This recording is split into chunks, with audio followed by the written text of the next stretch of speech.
Bab 348. Mu Daoyi. 5 hari kemudian, kapal yang ditumpangi Mileye berhenti. Di luar kamar Mileye, sebuah suara terdengar, "Tuan Muda Ye, kita sudah sampai di kota Daoyi." Beberapa saat kemudian, pintu terbuka, dan Mileye berjalan keluar. Melihat Mileye, orang tua itu tercengang. Pada saat ini, Mileye masih sama seperti sebelumnya, tetapi terdapat sedikit bau yang tidak dapat dijelaskan di tubuhnya. Dia tidak bisa membedakan baunya, tapi dia bisa merasakannya. Mileye bertanya, "Apakah sudah tiba?" Orang tua itu kembali tersadar dan berkata dengan cepat, "Masih belum tiba, tapi kita telah tiba di kota Daoyi, yang merupakan kota cabang Akademi Daoyi, tidak jauh dari Akademi Daoyi. Dan juga, orang biasa tidak bisa pergi ke Akademi Daoyi dengan sesuka hati, hanya mereka yang lulus penilaian yang bisa masuk ke Akademi Daoyi." Mileye bertanya lagi, "Syarat apa yang harus dipenuhi untuk masuk ke Akademi Daoyi ini?" Orang tua itu tersenyum dan berkata, "Aku tidak tahu secara spesifik, tetapi dengan kekuatan Tuan Muda Ye, kamu pasti dapat memasuki Akademi Daoyi ini." Mileye tersenyum kecil, "Itu masih belum tentu." Orang tua itu tersenyum dan berkata, "Tuan Muda Ye terlalu merendah." Mileye tersenyum, lalu berjalan keluar kamar bersama orang tua itu. Di atas kapal, Mileye melihat ke kejauhan, di langit berbintang di ujung pandangannya, berdiri sebuah kota raksasa. Kota itu sangat besar, seperti seekor binatang buas raksasa, memberikan orang-orang rasa penindasan yang tidak terlihat. Sebelumnya, dia pernah melihat kota Myriad Beast dan kota Hyun Kong, yang bisa dikatakan sebagai kota terbesar di dunia Kincang. Apalagi di kota Myriad Beast, dia benar-benar merasa kaget pada saat itu. Namun, sekarang dia menemukan bahwa kedua kota itu tidak sebanding dengan kota Daoyi di depannya. Di depan kota ini, tidak lagi menggunakan tenaga kerja manusia untuk membangun. Di samping Mileye, orang tua itu tiba-tiba berkata, "Tuan Muda Ye, apakah kamu mengetahui asal-usul kota Daoyi ini?" Mileye menggelengkan kepalanya. Orang tua itu tersenyum dan berkata, "Kota Daoyi ini tidak sederhana. Saat mengungkit kota Daoyi ini, mau tidak mau kita akan teringat pada seseorang, Mu Daoyi." "Mu Daoyi?" Mileye bertanya, "Siapa dia?" Orang tua itu tersenyum kecil, "Mu Daoyi ini adalah legenda di Star Territory Weiyang. Bakat orang ini bisa dikatakan sangat menakutkan. Dia sudah mencapai alam Archon sejati saat berusia 12 tahun, dan juga telah menjadi dewa bela diri. Dia adalah dewa bela diri termuda dalam sejarah Star Territory Weiyang." Mendengar ini, ekspresi Mileye tiba-tiba menjadi serius. Alam Archon sejati yang berusia 12 tahun. Apalagi dia juga merupakan dewa bela diri. Orang seperti ini terlalu hebat. Orang tua itu berkata lagi, "Selain itu, dia juga mendirikan Akademi Daoyi. Akademi ini adalah akademi terbaik di seluruh Star Territory Weiyang, dan juga merupakan sebuah kekuatan transenden di Star Territory Weiyang." Tentu saja, alasan kenapa itu transenden, selain kekuatannya sendiri, adalah karena ia tidak berpartisipasi dalam perjuangan eksternal apapun.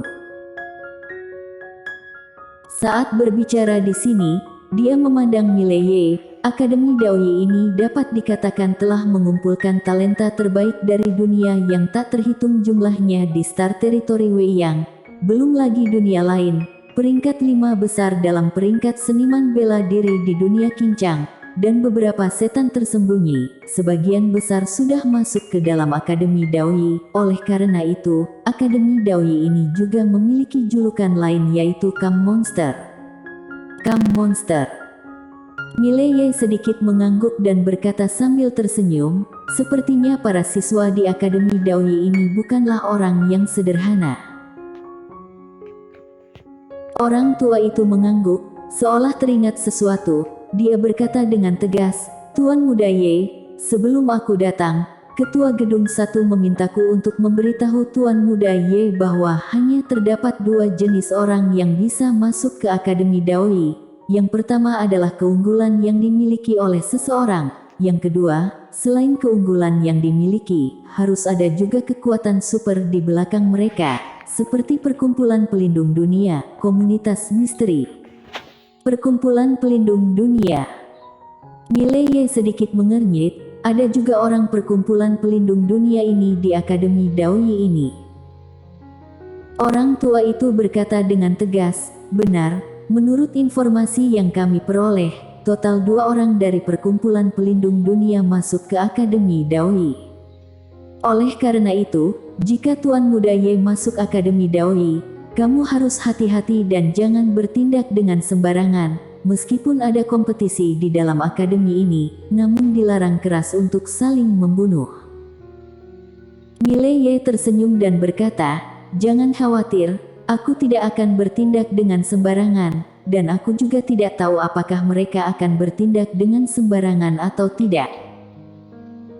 Orang tua itu tersenyum kecut, dia sudah pernah mendengar tentang sikap Mileye, dan dia memiliki pemahaman tentang karakter Mileye. Dia tahu bahwa jika Mileye masuk ke Akademi Daoi, maka Akademi Daoi ini tidak akan lagi bisa memiliki hari-hari yang tenang.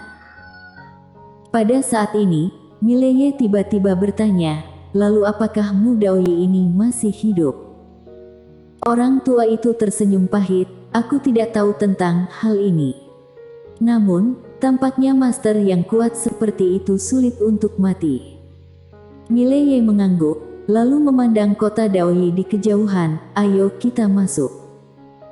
Di sebelah Mileye, orang tua itu buru-buru berkata, "Aku tidak akan ikut masuk dengan Tuan Muda Ye. Jika kapal dari dunia luar ini ingin masuk ke kota, maka harus membayar sejumlah kristal murni ungu, jadi mohon Tuan Muda Ye dapat memahami tindakanku." Mileye tersenyum dan berkata, "Tidak apa-apa. Kalau begitu kamu harus berhati-hati ketika kembali." Orang tua itu berkata, "Tuan Muda Ye, kamu juga hati-hati." Mileye mengangguk dan tidak mengatakan apa-apa, berbalik dan berjalan menuju kota Daoi di kejauhan. Setelah beberapa saat, Mileye datang ke depan gerbang kota Daoi. Gerbang kota Daoi ini tingginya belasan kaki, orang yang berdiri di depan gerbang terlihat seperti seekor semut. Mileye memasuki kota Daoi, kota itu sangat makmur dan terdapat banyak orang, semua orang yang datang ke sini adalah kultivator. Tapi untungnya, tidak ada master alam Archon sejati dan juga alam breaker, dia sama sekali tidak melihat master seperti itu satupun. Jelas, bahkan di Star Territory Weyang ini, terdapat relatif sedikit master alam breaker. Mileye datang ke tengah kota, dan terdapat panggung tinggi di tengah kota, dan di atas panggung tinggi terdapat kolong sekitar 10 kaki panjangnya. Uji kolong. Mileye bertanya dan menemukan bahwa panggung bundar ini adalah tempat yang digunakan Akademi Daoi untuk menguji orang yang ingin bergabung ke Akademi Daoi. Siapapun dapat mengikuti ujian, dan selama mereka lulus ujian, mereka memiliki kesempatan untuk masuk ke Akademi Daoi. Di atas panggung bundar, sudah ada banyak orang yang menguji satu demi satu. Mileye menemukan bahwa metode pengujiannya sangat sederhana, yaitu cukup tekan kolom uji dengan sekuat tenaga. Kolom uji ini dibagi menjadi 4 bagian, dan keempat bagian tersebut mewakili 4 tingkatan, yaitu segmen langit, segmen tanah, segmen misteri, dan segmen manusia. Selama segmen manusia menyala, maka termasuk memenuhi syarat. Dan Mileye menemukan bahwa sejak dia tiba di sini, terdapat lebih dari 30 orang yang melakukan pengujian, dan tidak ada yang membuat segmen manusia ini menyala. Di antara 30 orang ini, sebagian besar dari mereka berusia 20-an, dan tingkat terendah adalah alam Archon. Melihat adegan ini, ekspresi Mileye menjadi serius. Bahkan para master alam Archon tidak bisa membuat segmen manusia dari kolom uji menyala. Ini menunjukkan betapa ketatnya perekrutan Akademi Daoyi ini, seharusnya dikatakan sangat keras. Alam Archon yang berusia 20-an sudah dianggap jenius jika berada di dunia Qincang.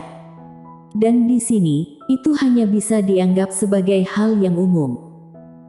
Segera, semakin sedikit orang yang mengikuti ujian. Mileye berpikir sejenak, lalu berjalan ke atas panggung bundar, dan di depannya, terdapat 3 orang lagi. Segera, 2 yang pertama gagal. Mileye berjalan di atas panggung bundar, dia berpikir sejenak, kemudian meninju kolom uji. Kolom uji tidak bergerak sama sekali. Melihat adegan ini, Mileye cukup terkejut. Kesulitan kolom uji ini bahkan lebih sulit dari yang dia bayangkan. Pukulannya barusan bisa dikatakan setara dengan puncak alam Archon, tetapi kolom uji ini tetap tidak bergerak. Mileye berpikir sejenak, dan hendak mengeluarkan pedangnya, tetapi pada saat ini, sebuah suara tiba-tiba terdengar dari belakangnya. Kenapa orang ini tidak memiliki pengetahuan diri terhadap dirinya sendiri? Mileye berbalik, dan di depannya berdiri seorang wanita, sekitar 18 atau 19 tahun, mengenakan rok daun teratai. Dia terlihat cantik, tetapi bibirnya sedikit tipis dan terlihat kejam. Melihat Mileye berbalik, wanita itu menatapnya dengan dingin. Kamu hanya berada di alam Archon, tetapi masih ingin mengikuti ujian. Orang sepertimu hanya bisa berharap pada kebetulan. Mileye tersenyum dan berkata, bagaimana jika kamu duluan? Setelah berbicara, dia berdiri di samping. Wanita itu tidak melangkah maju, tetapi melanjutkan, seseorang harus memiliki pengetahuan terhadap diri sendiri. Jika tidak memiliki pengetahuan seperti itu, maka artinya orang itu bodoh. Apakah kamu mengerti? Mileye berkata dengan suara rendah, kenapa kamu berbicara begitu banyak omong kosong? Mendengar ini, tatapan wanita itu langsung mendingin. Coba kamu katakan sekali lagi. Mileye berkata, kenapa kamu berbicara begitu banyak omong kosong? Wanita itu tiba-tiba maju selangkah, dan paksaan yang kuat tiba-tiba menyelimuti Mileye. Aura alam Archon sejati. Mileye berdiri di tempat dan tidak bergerak, tidak terpengaruh oleh aura wanita itu sama sekali. Melihat adegan ini, wanita itu sedikit mengernyit, dan menatap Mileye dengan dingin. Ternyata kamu memiliki kehebatan yang kamu sembunyikan. Mileye menggelengkan kepalanya, kamu dapat menguji terlebih dahulu. Dia benar-benar tidak tertarik berdebat dengan seorang gadis kecil.